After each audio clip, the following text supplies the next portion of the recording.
प्यारे बच्चों, आज हम संज्ञा के विकारक तत्व करने जा रहे हैं। ध्यान से सुने। अब संज्ञा के विकारक तत्व कौन कौन से हैं? कौन कौन से हैं बेटा? लिंग, वचन, कारक, ये तीन हैं जो संज्ञा के अंदर शामिल किए जाते हैं। सबसे पहले हमने लिंग के बारे में जानना होगी कि लिंग क्या होता है। लिंग क्या होता है बेटा? लिंग वे शब्द होते हैं जो पुरुष जाति या स्त्री जाति का बोध कराते हैं। उसमें हमें ये पता चलता है कि ये पुल्लिंग है या स्त्रीलिंग है, उसका पता चलता है। तो उसको हम क्या कहेंगे? लिंग। लिंग के कितने भेद हैं? दो। कौन कौन से हैं? पुल्लिंग और स्त्रीलिंग। पुल्लिंग जिन शब्दों से पुरुष जाति का बोध होता हो, जिन शब्दों से क्या होगा? पुरुष जाति का पता चले कि ये पुरुष है, तो उसको हम क्या कहेंगे? पुल्लिंग। जैसे लड़का, पिता, भाई, ये सभी इनका हमें पता चले कि ये क्या है? पुल्लिंग। फिर स्त्रीलिंग। स्त्रीलिंग का पता कैसे चले? जिन शब्दों से स्त्री जाति का बोध कराए, जो शब्द किसका बोध कराए? स्त्री जाति का बोध कराए, इसको हम क्या कहेंगे? स्त्रीलिंग। जैसे लड़की, माता, बहन, ये सभी क्या है? स्त्रीलिंग। अब बेटा हमें क्या देखना कि अब हमें ये देखना है कि हम लिंग की पहचान कैसे करेंगे, कौन सा पुल्लिंग में आता है, कौन स्त्रीलिंग में आता है। साधारणतः जो शब्द में दिखाई देता है, जैसे लड़का, लड़की, बेटा, बेटी, इसमें तो हम पहचान कर लेते हैं कि स्त्रीलिंग है, पुल्लिंग है। लेकिन कुछ ऐसे शब्द भी हैं जिनकी हम पहचान नहीं कर सकते। तो सबसे पहले आइए देखते हैं कि पुल्लिंग की क्या पहचान है। अब पुल्लिंग की पहचान क्या है? जब जिस शब्द के अंत में ए आ जाए, आ जाए, पन, आओ, ये सभी क्या है? पुल्लिंग में। ए जैसे बचपन, ए आ गया। संसार, ए आ गया। तो ये क्या है? पुल्लिंग। आ में लड़का है, पिता है, आओ, ये सभी क्या? जैसे बुलावा, ये सभी क्या है? पुल्लिंग में। अब पुल्लिंग में और क्या क्या शामिल है? पुल्लिंग में किस किस के नामों को शामिल किया जाता है?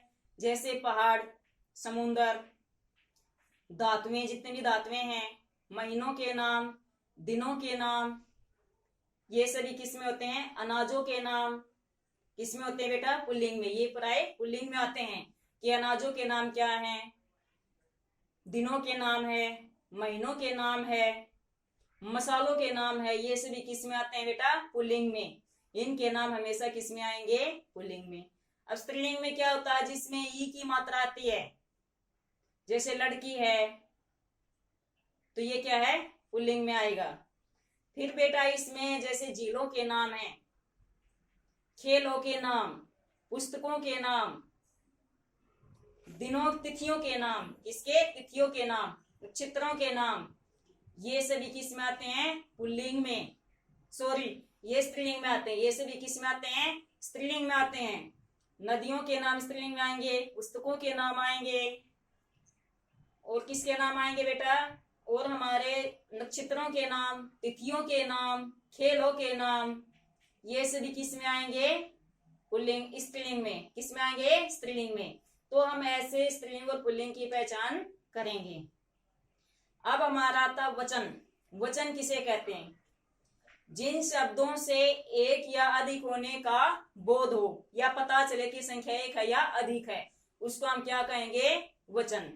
वचन के भेद, वचन के कितने भेद हैं? दो। कौन कौन से? एक वचन और बहुवचन। एक वचन जिन शब्दों से किसी एक वस्तु के होने का पता चले कि एक वस्तु का बोध हो।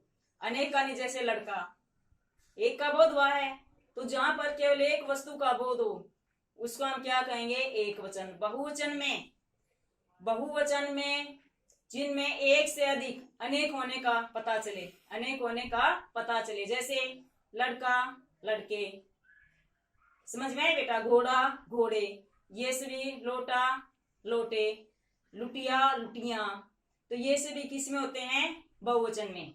तो एक वचन में किसी एक का बोध होता है, बहुवचन में एक से अधिक यानी कि अनेक का बोध होता है, उसको बहुवचन कहेंगे। जैसे हस्ताक्षर शब्द है, दर्शन है, आदर है, ये हमेशा किस में होते हैं? हमें एक दिखाई देते हैं हस्ताक्षर। हस्ताक्षर कहीं नहीं किया जाता, एक होता है, लेकिन ये बहुवचन में होते हैं। जब वाक्य में प्रयोग करके हम इनको देखते हैं तो किसमें होते हैं? बहुवचन में। ये हमेशा बहुवचन में ही रहते हैं। अब हमारा तीसरा तत्व आता है कारक। कारक किसे कहते हैं? कारक संज्ञा सर्वनाम के जिस रूप से क्रिया या वाक्य के दूसरे शब्दों के साथ संबंध का पता चले, कि संज्ञा सर्वनाम के जिस रूप से क्रिया या वाक्य के दूसरे शब्दों के साथ संबंध का पता चले, उसको हम क्या कहेंगे? कारक। अब कारक के भेद, कारक के कितने भेद है बेटा? 8। कर्ता ने, कर्म को, करण से, संप्रदान के लिए, अपादान से अलग होना, संबंध का केरी रारेरी, अधिकरण, में पर, संबोधन, हे अरे। अब कर्ता कारक करने वाला, कर्ता ने जिसके द्वारा कार्य किया गया है उसको कर्ता कारक कहते हैं। जैसे राम ने रावण को मारा, राम ने क्या किया? रावण को मारा, कार्य किया है। फिर कर्म, कर्ता ने कर्म को, जिसमें कार्य करने वाले को कर्म की आवश्यकता होती है, कर्म का होना आवश्यक है। क्रिया पर किसका फल पड़ेगा? कर्म का, तो उसको हम क्या कहेंगे? कर्म कारक। जैसे मोहन ने सोहन को पहन दिया, सोहन को, मोहन ने क्या किया? कर्म क्या किया? सोहन को क्या दिया? पहन दिया, तो सोहन को, ये क्या है? कर्म कारक। फिर करण कारक, करण कारक से द्वारा यानी कि साधन के रूप में जिससे क्रिया की जाए, जिसके लिए क्रिया की जाए, साधन का प्रयोग किया जाए, उसको हम क्या कहेंगे? करण कारक। कि जिन शब्दों से किसी कार्य या किसी साधन के द्वारा कार्य किया जाए, जैसे वह पेन से लिखता है, वह पेन से लिखता है, और वह लिखता किससे लिखता है? पेन से लिखता है, तो यहाँ पर साधन क्या है? पेन है, तो ये कौन सा? करण कारक। जैसे राम ने रावण को बाण से मारा, बाण से, रावण को किससे मारा? बाण से, तो बाण क्या? साधन, तो यहाँ पर ये करण कारक है। फिर संप्रदान के लिए, जिसके लिए क्रिया की जाए, जिसके लिए क्या किया जाए? क्रिया की जाए, इसको संप्रदान कारक कहते हैं। जैसे वह उसके लिए गिलास पानी लाया, वह उसके लिए गिलास पानी लाया, वह मेरे लिए पुस्तक लाया, के लिए, जिसके लिए कार्य किया जाए, उसको हम क्या कहेंगे? संप्रदान। फिर अपादान कारक, अपादान कारक का प्रयोग से अलग होना, विभक्ति बेटा करण कारक और अपादान में सेम विभक्ति है से, लेकिन वहां से द्वारा कार्य किया जा रहा है, यहाँ पर से अलग होना, अलग होने का। जिन शब्दों से एक वस्तु का दूसरी वस्तु से अलग होना पाया जाए, उसको हम क्या कहेंगे? अपादान कारक। जैसे वृक्ष से पत्ता गिरता है, अब पत्ता किससे अलग होता है? वृक्ष से होता है। हिमालय से गंगा निकलती है, तो ये हमारे क्या? अपादान। संबंध, जिन शब्दों से क्रिया का एक वस्तु का दूसरी वस्तु के साथ संबंध दर्शाया जाए, उसको हम क्या कहेंगे? संबंध कारक, जिसमें का केरी रारी होता है। जैसे वह सोमन का भाई है, ये का संबंध न, वह है कि मोहन सोमन का भाई है, संबंध दर्शाया गया है। तो यहाँ पर कौन सा? संबंध कारक है। फिर अधिकरण, अधिकरण होता में पर, जिसमें आधार का बोध हो, जिसमें आधार का बोध हो, उसको हम क्या कहेंगे?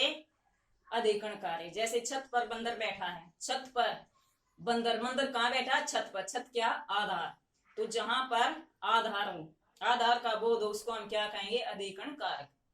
संबोधन, संबोधन होता है हे अरे, जिसको पुकारना, बुलाना। अगर हम जिसको संबोधन करते हैं कि पुकारते हैं या बुलाते हैं, उन शब्दों का बोध हो, उसको हम क्या कहेंगे? संबोधन। जैसे हे अरे, हे अरे, हे राम, हम पुकारते हैं, अरे इधर आना, ओ कितना सुंदर बाग है, तो यहाँ पर क्या? संबोधन, अरे पुकार रहे हैं, बुला रहे हैं, अरे इधर आ, तो बुला रहे हैं ना, पुकार रहे हैं, तो ये कौन सा? संबोधन कारक है। तो बेटा आज हमने क्या किया है? संज्ञा के विकारक तत्व। संज्ञा के विकारक तत्व कितने? 3। लिंग, वचन, कारक। धन्यवाद।